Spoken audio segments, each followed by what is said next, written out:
I'm Justin Williams. I teach Certificate 4, Regency Campus TAFE. I'm part of Team Australia and competing in the Asian Pastry Cup in April. The Asian Pastry Cup is a competition based on chocolate and sugar showpiece. It is an 8-hour competition where part of our role is to produce a chocolate showpiece, sugar showpiece, plus a French entremet, which is a modern gâteau, and 18 plated desserts in 8 hours. Greatest challenge is to try and get it all done within 8 hours. There's a lot of work to be done in 8 hours. Anything can go wrong. It's a massive sacrifice from a perspective of hours and being away from home and travelling, and even from a work perspective where work has been unbelievably supportive in what needs to be done and how much time that I need to put into the competition. If we finish top 3, we will automatically qualify for the World Cup, which is the Coup du Monde, and that is in France in January 2019.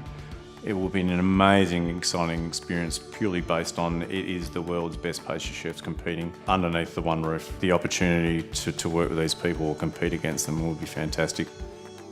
Asia Cup is an amazing level, but the Coup du Monde is the next level. So it'll go from 15 hours a day, once every 2 weeks, to probably that every week, just to get to the level that we need to get to. I think this TAFE experience is really important and very valuable.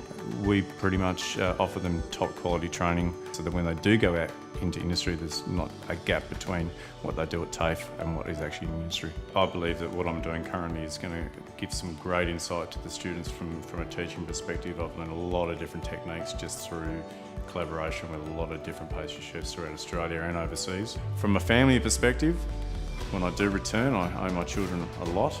It's a massive sacrifice, but it would obviously be a massive honour to be able to even go close to getting there. And the opportunity to represent Australia will also be an honour that I don't think that I'll ever forget.